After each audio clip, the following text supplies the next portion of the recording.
హిందూ సత్ప్రియ బాంధవులారా, భగవద్గీత సదూరులారా, మీకందరికీ నా హృదయపూర్వక నమస్కారములు. మనము భగవద్గీత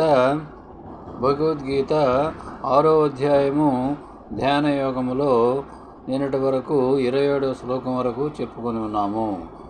ఈ అధ్యాయములో మొత్తము 47 శ్లోకాలు ఉన్నాయి.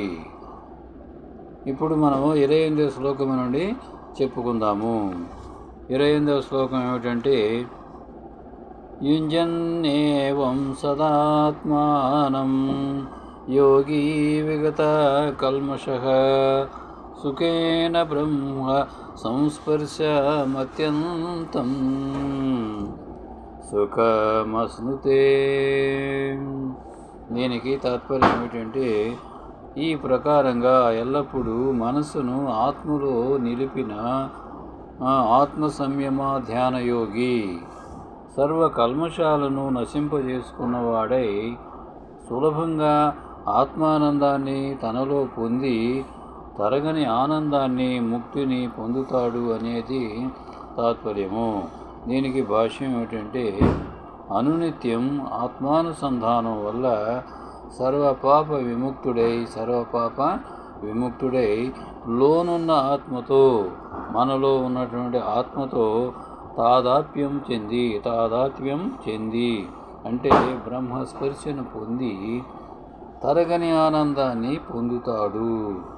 ఎప్పుడైతే అంతఃకరణ ప్రశాంతత పొంది తన సహజ స్థితి అయిన ఆత్మను చేరగలిగినప్పుడు మానసిక కల్మషాలన్నీ పోయి అనంత జ్ఞాన చైతన్యాత్మ అంటే పరమాత్ముని యొక్క, దేవాది దేవుని యొక్క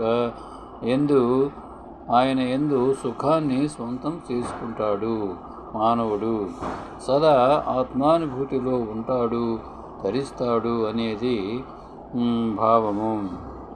తరువాత ఆ స్థాయికి ఎదిగిన తరువాత ఆత్మ సంయమ ధ్యానయోగి ఈ ప్రపంచములో ఎలా వ్యవహరిస్తాడో కూడా ఈ క్రింది శ్లోకాలలో తెలియజేస్తున్నారు దేవాది దేవుడు శ్రీకృష్ణ పరమాత్మ.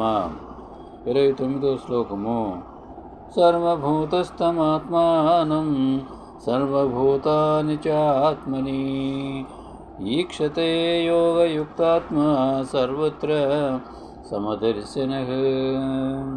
దీనికి తాత్పర్యం ఏమిటంటే, ఆత్మ సంయమ ధ్యానయోగములో స్థిరమైన మనసు గలవాడు అన్నిటి యందు ఉన్నది తనలోని జ్ఞాన చైతన్యమే అని సమాన దృష్టి కలిగి, ఆ అనంత జ్ఞాన చైతన్యమే అంటే ఆ పరమాత్మయే తానని, అన్ని ప్రాణులలో తన జ్ఞాన చైతన్యమే ఉన్నట్లు అన్ని ప్రాణులలో ఉన్న జ్ఞాన చైతన్యమే పరమాత్మయే తనలోనూ ఉన్నట్లు దర్శిస్తాడు. ఆ విధంగా సర్వత్రా సర్వ ప్రాణులలో ఉన్నది ఆ అనంత జ్ఞాన చైతన్యాత్మగానే భావిస్తాడు. ఆ అనంతమైనటువంటి పరమాత్మ దేవాది దేవుడు శ్రీకృష్ణ పరమాత్మయే అని భావిస్తాడు భక్తుడు, మానవుడు. దీనికి భాష్యం ఏమిటంటే, సంసార రోగ నిర్మూలనకు ముఖ్యమైనది బ్రహ్మాత్మైకత్వ దర్శనమే. అనగా ప్రపంచములో ఉన్నది ఒకే ఒక అవ్యక్త బ్రహ్మం, అదే ఆత్మ ప్రజ్ఞానం బ్రహ్మ అని భావించడం. అలాగే అహం బ్రహ్మాస్మి అనో మహావాక్యం కూడా మనలో చేస్తున్నదే.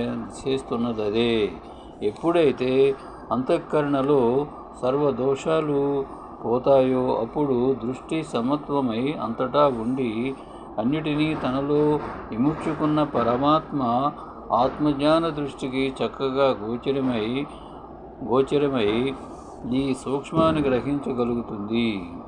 అన్ని ప్రాణులకు జ్ఞాన చైతన్యాన్ని, శక్తినిచ్చేది ఆ అనంత జ్ఞాన చైతన్యాత్మే. అన్ని ప్రాణులకు శక్తినిచ్చేది ఆ శ్రీకృష్ణ పరమాత్మ అయినటువంటి పరమాత్మయే, మహావిష్ణువే.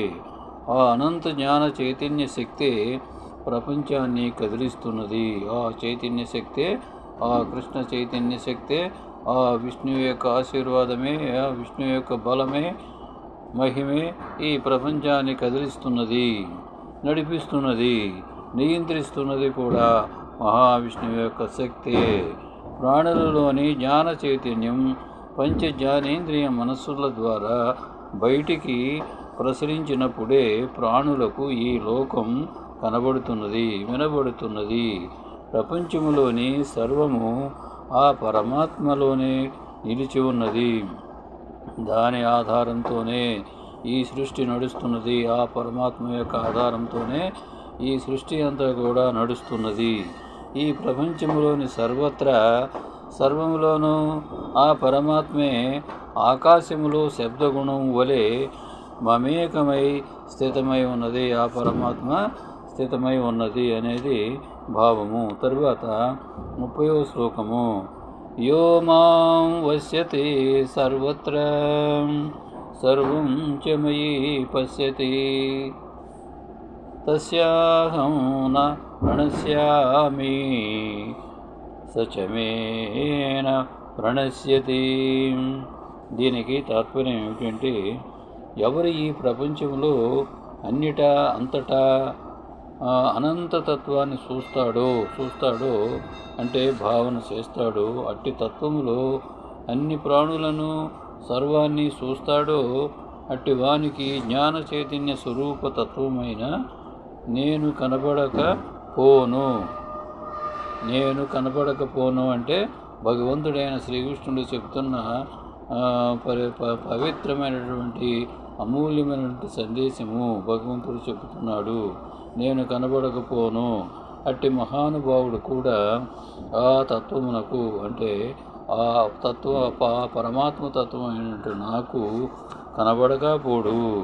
సదా మేము ఒకరినొకరం భావన చేస్తూ చూస్తూ ఉంటాము అని తాత్పర్యము. దీనికి భాష్యం ఏమిటంటే, భగవంతుని జ్ఞాన చైతన్య స్వరూపంగా అంతటా ఉన్న మనం చూడలేకపోవడానికి ముఖ్య కారణం మన బుద్ధి దోషం.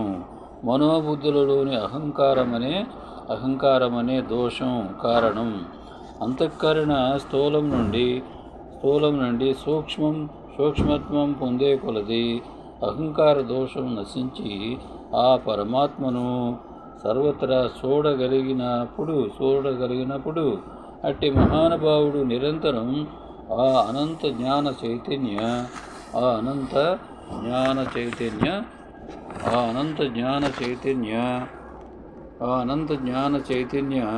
స్వరూపుని యొక్క అంటే ఆ పరమాత్మని యొక్క సాన్నిధ్యాన్ని అనుభవిస్తూ ఉంటాడు మానవుడు.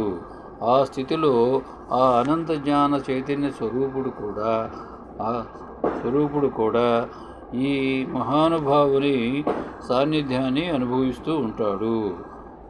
కావున ఇరువురిలో ఉన్నది జ్ఞాన చైతన్యమే, ఇరువురిలో ఉన్నది పరమాత్మయే, జ్ఞాన చైతన్యమే. కావున తనకు తాను ప్రియమే కదా, సదా వారికి సాయుధ్యమే లభిస్తుంది అనేది భావము. తరువాత 31వ శ్లోకము. సర్వభూతస్థితం యో మాం భజత్యేకత్వమాస్థితః సర్వదా వర్తమానోపి సయోగి మయి వర్తతే. దీనికి తాత్పర్యం ఏమిటంటే, ఎవరు ఏకమేవా ద్వితీయం బ్రహ్మ అనే ఏకత్వ భావనలో అన్ని ప్రాణులలో అంతటా ఉన్న అనంతతత్వాన్ని భావన చేస్తాడో, అనంతతత్వం అంటే పరమాత్మని చూస్తాడో, భావన చేస్తాడో, అట్టి ఆత్మ సంయమ ధ్యానయోగి ఈ ప్రపంచములో ఎలా వ్యవహరిస్తున్నా ఆత్మభావనలోనే ఉంటాడు అనేది తాత్పర్యము. దీనికి భాష్యం ఏమిటంటే, అనంత జ్ఞాన చైతన్య స్వరూపుడు ఎవరు? పరమాత్మ, మహావిష్ణువు, శ్రీకృష్ణ పరమాత్మ, శ్రీరాముడు. యథార్థ తత్వం ఎరుగునంత కాలం సాధనలో అనేక నియమాలను, ఉపాసనా పద్ధతులను పాటించాలి. అంటే జ్ఞాన చైతన్య స్వరూపుని యథార్థతత్వం ఎరిగినంత కాలం సాధనలో అంటే మనము సాధన చేసేటువంటి విధానములు అనేక నియమాలను, ఉపాసనా పద్ధతులను పాటించాలి అనేది మనకి తెలియచున్నది. అన్నింటిలో అంతటా ఆత్మనే దర్శించేవారు ఎక్కడున్నా ఏమి చేస్తున్నా వారి ఉనికి ఆ పరమాత్మలోనే ఉంటుంది. వారి యొక్క తలపులు అంటే ఆలోచనలు, వారి యొక్క సంచారం, వ్యవహారం సమస్తము ఆ అనంత తత్వంలోనే ఉంటుంది. అంత భగవన్మయమే అయి ఉంటుంది. అట్టి యోగి సర్వవ్యాపక జ్ఞాన చైతన్య పరబ్రహ్మను అనునిత్యము అనుక్షణం పొందుతూ ఉంటాడు. అట్టి సమ్యక్ దర్శినిని మోక్ష విషయమై అర్థించగలిగినది ఈ ప్రపంచములో ఏ శక్తి లేదు. ఇదంతా కూడా మన పూర్వపు మహర్షులు ఇవన్నీ కూడా అనుభవించి ఆత్మానుభూతి పొంది మహాతపస్సు సంపన్నులై మహనీయులయ్యారు. ఈ విధంగానే ఎందుచేతనంటే తాను అభిన్న జ్ఞాన